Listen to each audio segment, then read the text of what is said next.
Sir, आज मगाशी तुम्ही सांगितल्याप्रमाणे, की आजपर्यंत तुम्ही 3 ते 3,500 कार्यक्रम केलेत. मग एक तुम्ही या महाराष्ट्राचं लाडके भाऊजी झालेले आहेत. हं. तर आज एक उखाणा घ्यावा लागतोय आपल्या प्रेक्षकांना.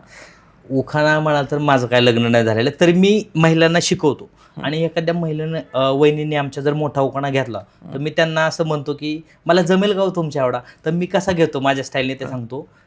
उखाणा मोठा असल्यामुळे त्यांनी मोठा घेतला तरच मी घेतो. उखाणा असा आहे, घेतली चावी लावली कुलपाला, उघडलं कुलूप ढकलला दरवाजा, शिरलू वाड्यात माझ्या सासऱ्याचा चिरबंदी वाडा, एवढी मोठी ढाळत ढाळजत वसरी, वसरीत पाय बसून सासू लावती मिस्त्री, एवढं मोठं अंगण अंगणात गाय, गाईचं वासरू वासराची मेक, माझी बायको सासऱ्यात एकूण ते एक, समोर बघितलं तीन ताळी माडी, बायको नेसते बाहेरची साडी, एवढा मोठा दिवाण, दिवाणवर गादी, गादीवर बेडशीट, बेडशीटवर बशीत कप, कपात चहा, चहात पडली माशी. या वहिनीने लावलं होतं पहिल्या दिवशी उपाशी, समोर होता टेबलवर होता टीव्ही, टीव्हीवर होता फोन, मेवणीसोबत मूव्ही बघितला हम आपके कोण, समोर होतं बेताळ लावलं घड्याळ, घड्याळात वाजले 12, बायको बसते आयटीत मलाच घालावा लागतो वारा. आणि मग हे उखाणा झालं की मी म्हणतो वहिनी जमलं का हो तुमच्या एवढं, मग लोक टाळ्या वाजवतात, एवढा मोठा उखाणा ते छान वाटतं.